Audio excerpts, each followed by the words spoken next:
নমস্কার বন্ধুরা, পূর্ণিমাস কিচেনে আপনাদেরকে সবাইকে স্বাগত। এখন শীতকাল মানেই পিঠে। নানা রকমের পিঠে আমরা বাড়িতে বানিয়ে থাকি।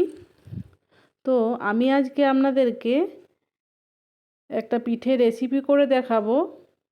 ভাপা পুলি পিঠে আর সেদ্ধ পুলি পিঠে, মানে দু রকমভাবে আপনাদেরকে এই পিঠেটা করে দেখাবো। সেদ্ধ পিঠে কিভাবে করে আপনাদেরকে এখানে আমি দেখাবো। চলুন তাহলে দেখে নেওয়া যাক আমার এই রেসিপিটি।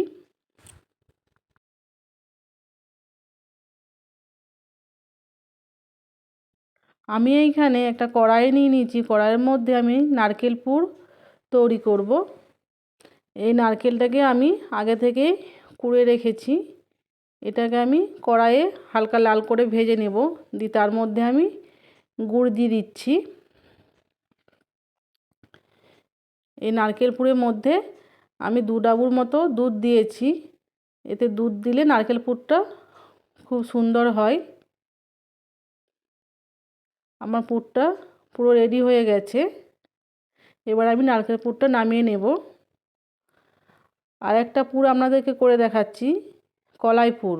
এখানে আমি মুসুর কলাই নিয়ে নিয়েছি। মুসুর কলাইটা আমি সেদ্ধ করে নেব। এখানে আমি স্বাদ মতো লবণ, সামান্য সর্ষের তেল দিয়ে ঢাকা দিয়ে ভালো করে আমি সেদ্ধ করে নেব। মুসুর ডালটা আমার প্রায় সিদ্ধ হয়ে গেছে। এখানে আমি সামান্য কুচনো কাঁচা লঙ্কা দিয়ে দেব। তারপর আরেকবার নাড়াচাড়া করে আরেকবার ঢাকা দেব।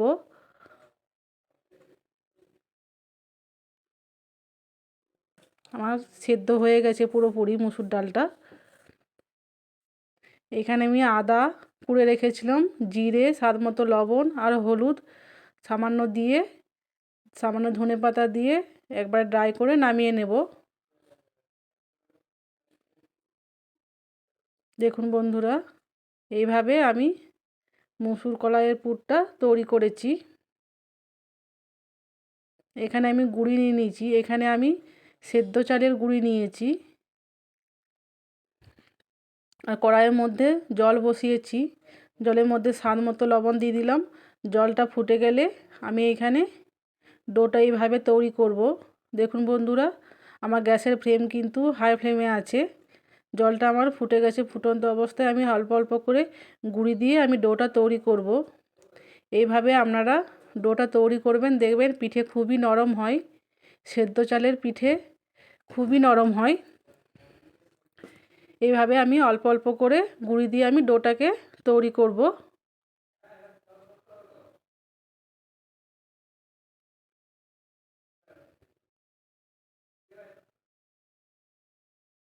আমার ডোটা তৈরি হয়ে গেছে। এবার আমি এটা ঠান্ডা করে হাত দিয়ে একটু ভালো করে থেসে নেব।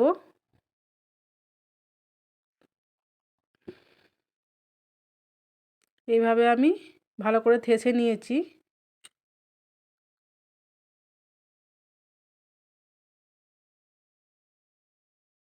এখানে আমি এই বাটির মধ্যে একটু সামান্য জল নিয়ে নিয়েছি। জলের মধ্যে হাতটা ডুবিয়ে আমি এই ডেলুগুলোকে আমি করব যাতে হাতে না লাগে। দেখুন বন্ধুরা, এই আঙুলের সাহায্যে আমি পিঠেটাকে তৈরি করব। সামান্য আঙুলের মধ্যে জল নিলে পিঠেটা হাতের মধ্যে লাগবে না। এবার আমি এর মধ্যে নারকেল পুর দিয়ে আপনাদেরকে দেখাচ্ছি। এরকমভাবে আঙুলের সাহায্যে পিঠেটাকে আমি তৈরি করব।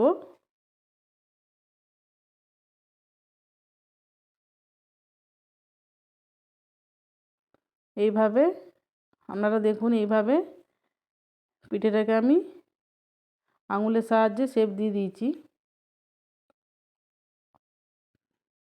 দেখুন কত সুন্দর হয়েছে। আর একটা পিঠে আপনাদেরকে বানিয়ে দেখাচ্ছি।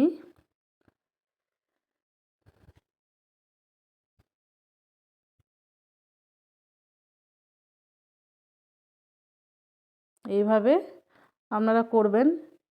সামান্য একটু জল নেবেন, দেখবেন হাতে এই ডোটা লেগে যাবে না। এরকমভাবে আপনারা করবেন।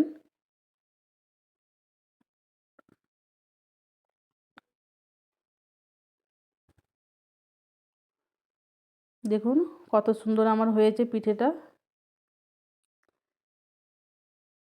এবার আমি যে কলাই পুরটা করেছি ওই কলাই পুর দিয়ে আপনাদেরকে দেখাচ্ছি।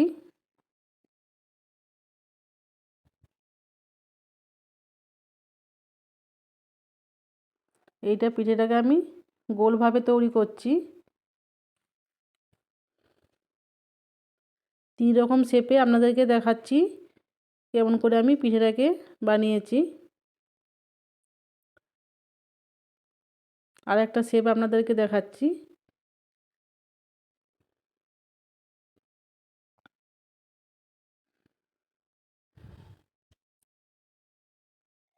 এটাকে সিঙ্গারা শেপ বলে, মানে সিঙ্গারার মতন দেখতে তো তাই সিঙ্গারা শেপ বলে। এই 3 রকম শেপ আমি হাতের সাহায্যে করেছি। দেখুন বন্ধুরা, আপনারা এইভাবেও শেপ দিতে পারেন। এই পিঠেটা দেখতে খুব সুন্দর হয়েছে।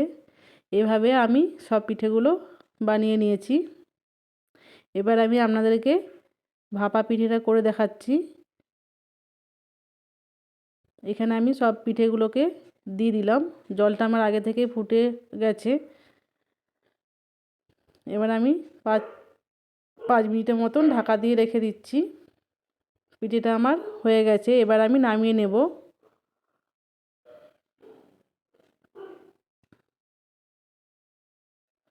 এইভাবে আমি ভাপা পিঠেগুলো করেছি।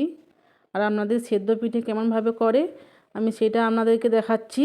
এখানে আমি কড়াইয়ের মধ্যে জল দিয়ে দিয়েছি, জলটা আমার ফুটে গেছে। এই ফুটন্ত জলের মধ্যে আমি স্বাদ মতো একটু লবণ দিয়ে দিলাম, কারণ পিঠেটা যাতে চপসা না লাগে তার জন্য আমি জলের মধ্যে লবণ দিলাম। এবার আমি এর মধ্যে পিঠেগুলোকে ছেড়ে দেব।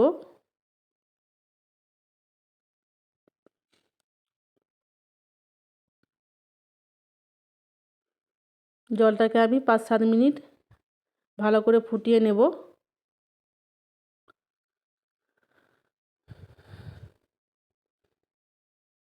দেখুন বন্ধুরা, পিঠেগুলো আমার জলের উপরে ভেসে উঠেছে। ভেসে উঠেছে মানেই বুঝে নিতে হবে পিঠেগুলো আমার হয়ে গেছে। এবার আমি পিঠেগুলোকে নামিয়ে নেব।